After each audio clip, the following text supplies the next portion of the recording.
achieved. So the latest big weird MMA thing is that Dana White and the UFC are attempting to get Jon Jones' only career loss, a loss by disqualification against Matt Hamill back very early in his UFC run. They're trying to get it overturned. Now, again, for those of you who don't know or need a quick reminder, essentially what happened was Jones was in a dominant position, and he was landing 12 to 6 elbows on Hamill. And I can't remember the exact sequence. I can't remember if he was warned and then continued to do it and was DQ'd or was just DQ'd. Either way, he landed illegal blows. Matt Hamill said he wasn't able to continue. Fight was ended via DQ, and it's the only time Jon Jones has lost a fight. He essentially lost a fight by kicking a guy's ass too badly, too much. And now Dana White and company are trying to get it overturned. They want to get it turned into a no contest to reestablish that O on his record, which makes him an even more promotable fighter. I think most mainstream mixed martial arts fans, most hardcores, recognize he's really undefeated. But again, for those people who are just coming into the sport and looking at him from a marketable standpoint, to be able to, throw that O around, that he's never been truly defeated, that makes him that much better. That makes him that much more, undefeated, undisputed light heavyweight champion. That's huge. Now, whether they have success or not, I don't know. I don't know if I necessarily like it. I know Matt Hamill, I believe, has tweeted out saying, "Hey, look, he used illegal elbows. I didn't complain that he used illegal substances." And then he went on to say he's won two fights in a row. How about a rematch? And of course, I think that would just be ridiculous. It would be a spectacle, as Jon Jones unfortunately would smash Matt Hamill at this point, and it would just make no sense. So we'll see how that plays out. If I had a gun to my head and had to make a decision at this very moment, my expectation is that fight will stand. Too much time has passed to just willy-nilly change it now. Welcome back to Kamikaze Overdrive MMA Predictions. As always, I am your host, Scott Johnson, and on this episode of the show, we are breaking in the upcoming June 29th event, which will go down in Minneapolis, UFC on ESPN 3, featuring a heavyweight slobber knocker between former champion Junior Dos Santos and former title challenger Francis Ngannou. Should be a fantastic matchup. As per usual, all of my main card predictions will be on this episode of the show. All of my preliminary picks will be over at kamikazeoverdrive.net. You can also pick up my bet packs for $15. This is the final bet pack on the current subscription. The next one will cover all of July and August. You have to get in on that one. We're coming off a fairly successful showing. I went 8-3, including getting the Korean Zombie in the main event. The unfortunate thing is the one fight that I lost of real consequence was the final fight in the prelims with Kevin Aguilar losing to Dan Ige. I gave Ige a good look. He fought a perfect fight. Mick got the fight to the ground when he had to. Aguilar faded a little bit. And again, for two of the judges, that fight was tied going to the third round. And with the guys I was watching it with, I said, I think this is a much closer fight than most people think it is. And if Aguilar could have just put it on, because Ige was getting tired. But the thing is, the guy dug deep and picked up a victory, so all the credit in the world to him. If you want to follow me on Twitter, it's KO_predictions. We're nearing 2,500 subscribers on YouTube, which is fantastic. Greatly appreciate it. And again, what else is there? I guess Facebook, not a huge format for me as far as posting stuff on Facebook, but it is there periodically. Either way, guys, thanks for tuning in. And we've got a heck of a fun set of fights to predict, so let's get to that first main card prediction. The opening fight of the main card goes down in the UFC's light heavyweight division as the undefeated 8-0 Alonzo Menifield takes on the 11-3 Bear Jew Paul Craig. Now, looking at this fight here, Craig is coming off a submission win in a fight that for the most part he was losing. And it was the second time in his UFC career that he's won a fight in the final minute of the third round in which he was losing. So that, again, huge for him. But it does tell a story of some of his record inside the octagon. For Menifield, he made his debut. He absolutely destroyed his opponent in the first round, scoring a vicious knockout. It kind of works along with the rest of his professional career, so he got himself off to a good start. Physically, Craig is the taller man by 3 inches.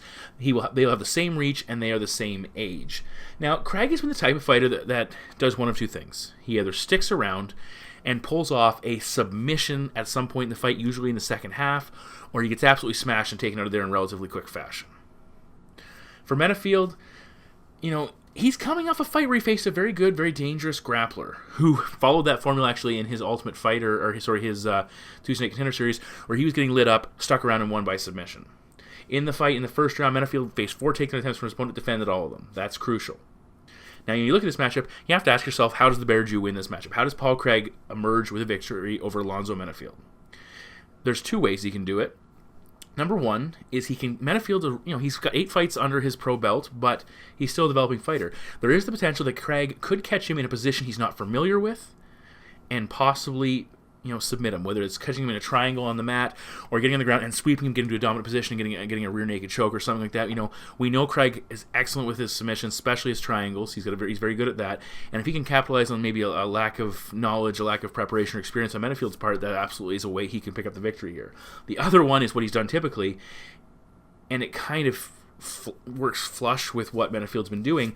He needs to survive the first round, get this fight into the second half of round 2, into the third round. And that's where Menifield should start to tire, should become vulnerable to some takedowns from Craig, and will be less capable of defending submissions and lead to a possible another late submission. 2 scenarios where you go, is that possible? Absolutely it is. It's not impossible by any stretch of the imagination. Is it improbable? It could be. But again, we've seen it happen before. Now, how does Menifield win this fight?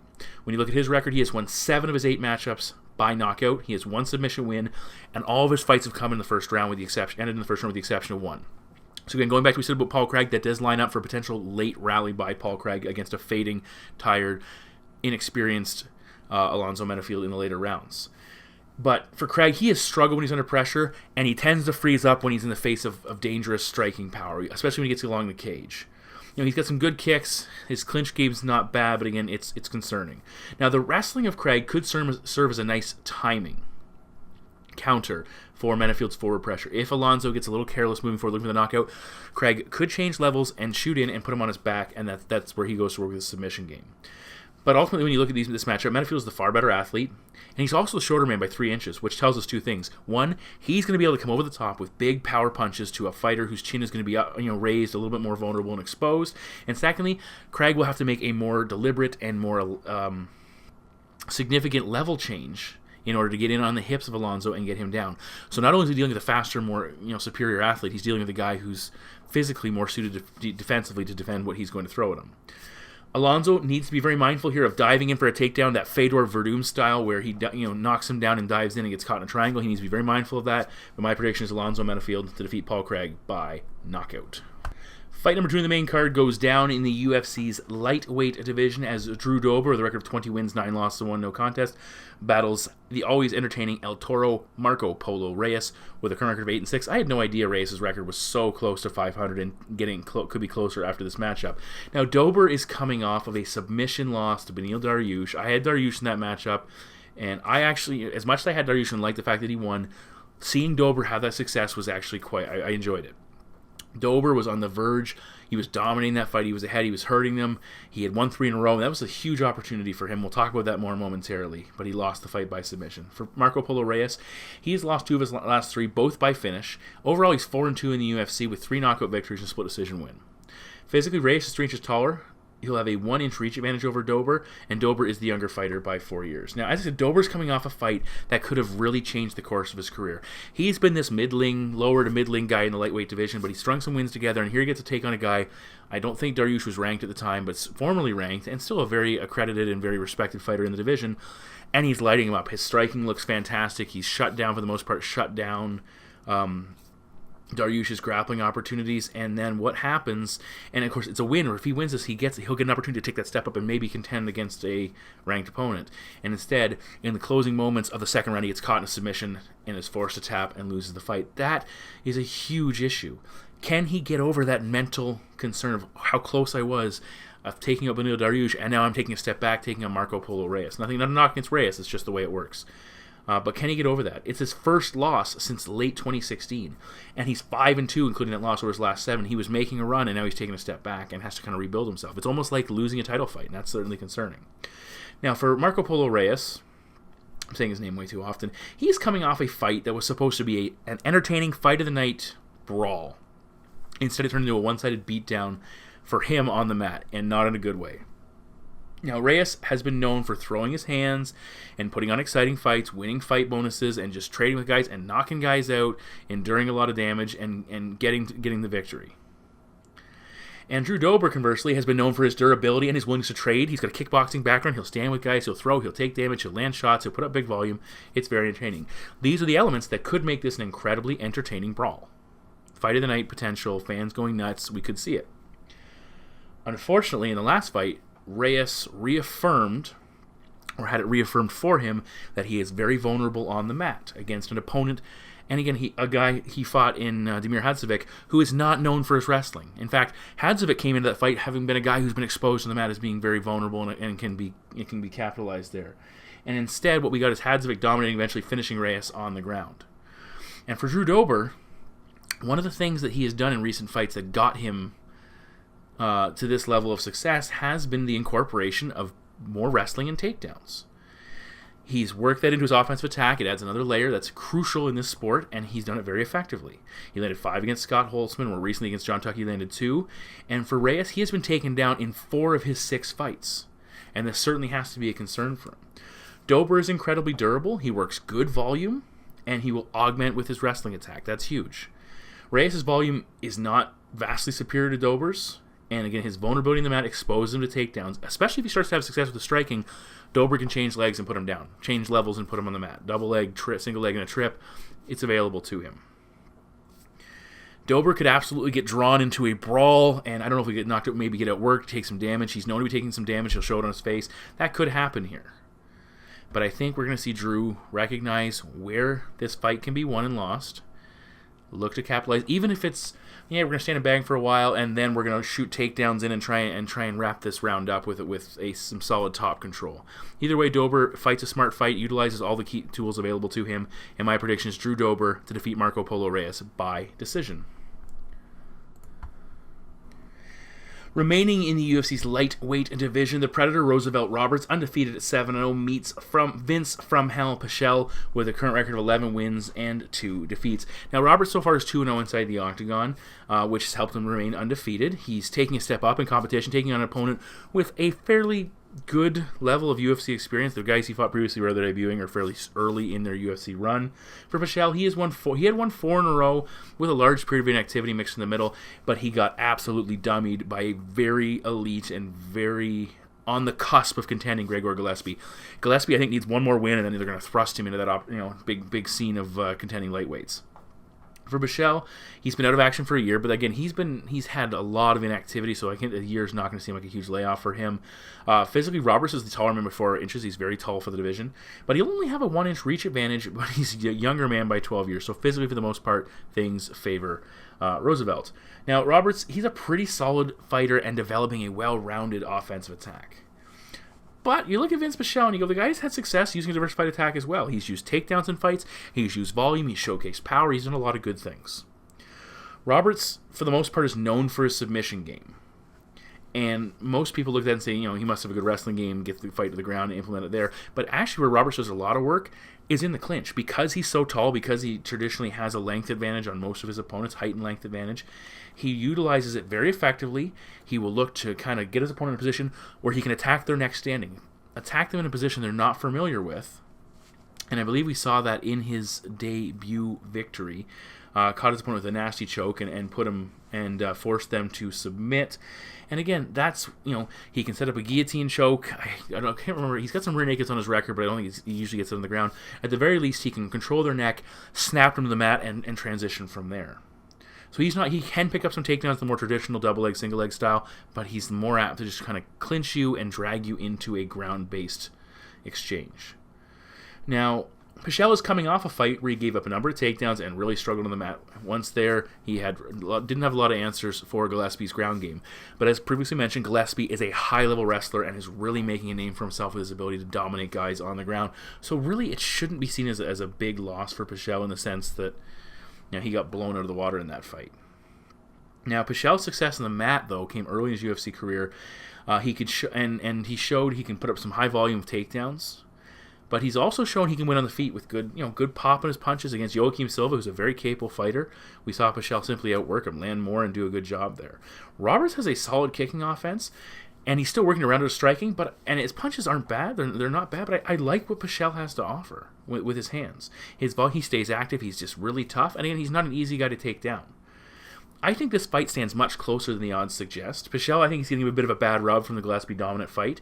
And, of course, with Roberts being undefeated both overall and in the UFC, that tends to garner some, garner a lot of nods when it comes to, whether they're the favorite, how big they are the favorite, how big they are as the favorite.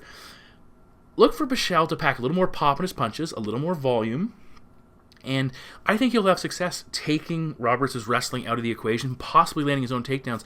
I wasn't super impressed with Roosevelt Robertson's last fight. I wasn't impressed with Roberts' opponent coming into the matchup, and I felt like Roberts underperformed a little bit, and now he's taking a sizable step up. We seem to have this more often than not on these cards that aren't pay-per-views, where we have these. It's almost like the opening fights tonight where we see a lot of upsets.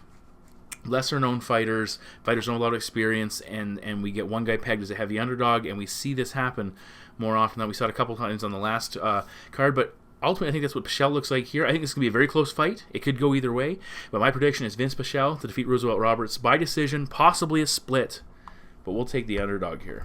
Our next fight is a fantastic pairing with a lot of implications.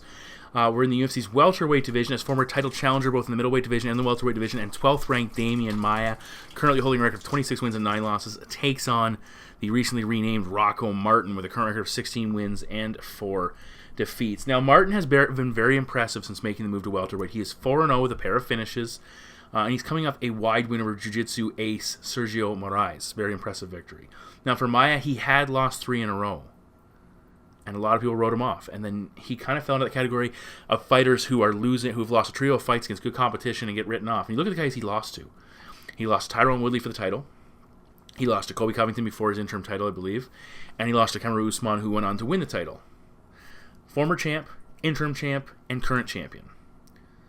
And then he went on to face Lyman Good, a very good striker, and he submitted him fairly quickly. Back on the horse for a, but at the same time, I get why people would write off Demian Maia.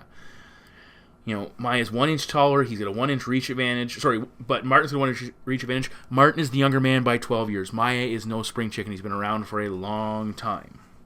It's crazy to see. He fought Anderson Silva way back in the day at middleweight. Anderson Silva has long stepped away from the ranks of relevant title contenders. Maia has held his own, even going down in a weight class. It's interesting also to note, we have a former middleweight in Maia taking on a former lightweight in Rocco Martin, and Martin will probably look like the bigger man for the most part in this matchup. Maia went down also from middleweight to welterweight and was very successful, while Martin has kind of followed that trend of moving up in weight, cutting less, and having success as well. Now, both fighters are strong grapplers, but they've taken vastly different approaches to achieve that aforementioned success. Maia, when he came to welterweight, he rededicated himself to his grappling, to his jiu-jitsu, and I've talked about this routinely every time I break down his fight, but the numbers hold up. In his last 8 victories, he has secured 21 takedowns and 4 submissions. The guy has become an absolute monster on the mat. Now you weigh that against his last 3 defeats to the 3 previously mentioned welterweight monsters. He went 0 for 49 in takedown attempts against Woodley, Covington, and Usman. That's massive. The last time he landed a takedown in a fight and didn't win was all the way back in 2014 when he fought Rory McDonald in a fight where he dominated the first round, gassed out, and McDonald took it from him. I had Maia in that matchup. He did exactly what I was hoping he would do. He just couldn't continue after the opening round to do what I was hoping he would do. Now, Rocco Martin is no slouch on the mat. He's a black belt in jiu-jitsu. He's 9 wins by submission, including 3 in the UFC. The guy can handle himself on the mat.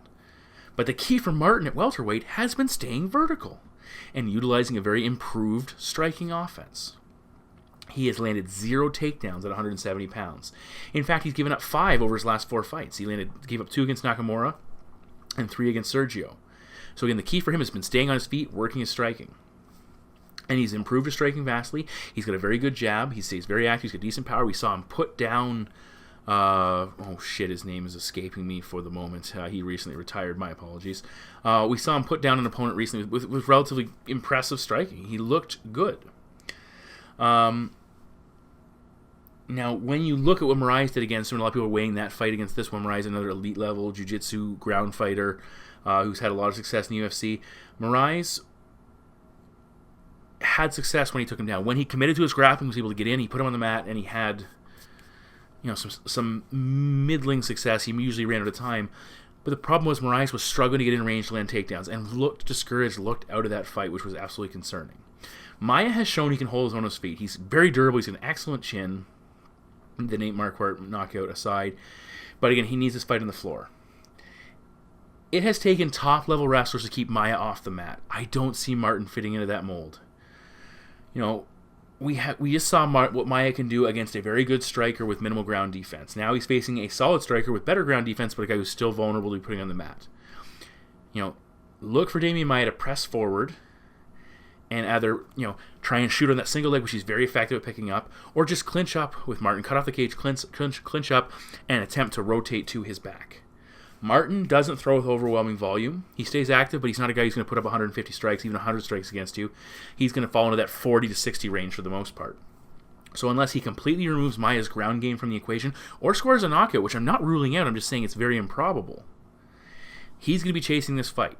Martin's going to be chasing the fight, trying to catch up, trying to throw enough volume, trying to commit to a strike without getting taken down. And again, that might actually impact his striking.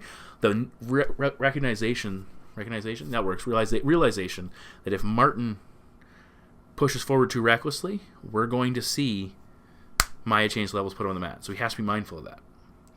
Martin has been submitted twice, both much earlier in his career against lightweights in Leonardo Santos and Benil Dariush, 2015 and 2014 for those fights respectively. But I think Maia can replicate it. Maia will eventually get him down. He's going to work to his back, and he's going to set up that signature rear naked choke. It might actually happen standing if he can get to his back in the cage. Either way, he's got 9 wins by that rear naked choke. I think he gets to double digits here. My prediction is Demian Maia to defeat Rocco Martin by We move submission. Now to the co-main event of the evening. We're in the UFC's flyweight division. Yep, it's still around as the number 1 ranked fighter in the division, Jussier Formiga, 23-5-0, takes on the number 2 ranked fighter in the division, Joseph Benavidez, 27-5-0, in what can only be understood as a number 1 contenders bout, with the winner getting an opportunity to fight for the title. If it doesn't happen, I don't know what the fuck is going on anymore.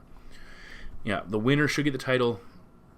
The flyweight division apparently is sticking around after Henry Cejudo became a 2-division champion. Dana claiming, yes, the division's going to stick around. It needs a rebuild. And I don't see Dana White and them rushing out to sign all the fighters that they cut, but let's see what we can get going. Let's get some momentum going, and let's reestablish this division. I think it's a division that definitely needs to be here in the UFC. I think it's a shame that they did what they did to it, but it's here to stay. Now, both fighters have fought the current champion. Formiga lost a very close split decision, and Benavidez won a even more close and potentially concerning split decision. A lot of people thought he did not win that fight against Cejudo. Now, Formiga comes into this matchup having won 4 in a row, and he's working for that title shot. He is, even with, I think there's only 12 fighters left in the weight class right now, he absolutely has to be considered the biggest flyweight name never to have fought for the title currently on the UFC roster. For Benavidez, he has won 2 in a row after a split decision loss to Sergio Pettis. He has won 8 of his last 9. He has fought for the title twice, in the inaugural title fight, and then again against DJ where he got knocked out. He is trying to get himself back into a title opportunity, and of course with DJ gone, huge opportunity for him to do so. Physically, Formiga an inch taller, 2-inch reach advantage, 1 year younger as well. Now this is a rematch from all the way back in 2013.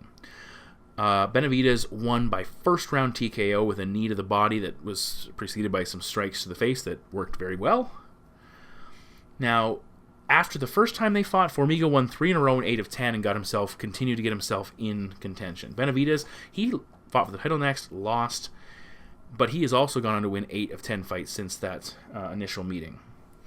Including Benavidez, all 4 men to beat Formiga in his UFC career, Ray Borg, Henry Cejudo, John Dodson, and Joe, have all gone on to immediately fight for the title in their next fight. Formiga has been the ultimate stepping stone. He has been the guy that if you beat him, he has been the ticket to title contention. Is that going to hold true a 5th time here? We absolutely could see it. We'll have to wait and see, though, if Benavidez can win that fight. Now, when you look at the first matchup, it lasted just 3 minutes and 7 seconds. The significant strikes were 20-6 for Benavidez. Of course, some unanswered ones on the mat. No takedowns attempted on either side, and of course, no takedowns landed. Benavidez, for the most part, was leading the exchanges. Formiga appeared hesitant to pull the trigger. He's trying to counter. He was missing. He just looked off and uncomfortable. Joe was doing a good job moving forward, forcing Formiga to fight off his back foot. And the finish came when Joe landed a nice 1-2 that really stunned and wobbled him. Forced Formiga to kind of haphazardly move forward. He caught him with a knee, put him down, and landed that finishing sequence. The question that has to be asked coming out of that is who has improved more? Who has altered their game more that could lead them to victory? Traditionally, the winner of a fight especially if it's more immediate, doesn't make the changes that the loser does. The loser looks at their game and goes, what did I do wrong? And especially when you look at Formiga. Formiga lost his debut against John Dodson, won a fight in the middle, and then lost this one. So he was recently knocked out, and he gets knocked out again. He's definitely in a tough position that he's rebounded from, absolutely, but it's not without challenge and change. Now, when you look at Benavidez, he lost very close. He lost that close fight to Sergio Pettis. He had the split decision winner for Cejudo. He finished Perez. He's looked decent in recent action. For Formiga, though, you look at what he's done in victories. Dominated Sergio Pettis. Dominated Oka Sasaki. Dominated Figueiredo in his last fight, which was very impressive. I had Figueiredo, was completely wrong. Hats off to Formiga in that matchup. All solid wins, and part of the reason they were solid wins is because he's improved his striking, and that is a key element here. And again, not surprisingly, for the other guy, the key has been defending his takedowns. Formiga has never landed a takedown in any of his 4 defeats. Conversely, he's landed 20 over his 9 wins in the UFC. Just over 2 takedowns per fight. Benavidez gave up 3 takedowns against Dustin Ortiz in recent action.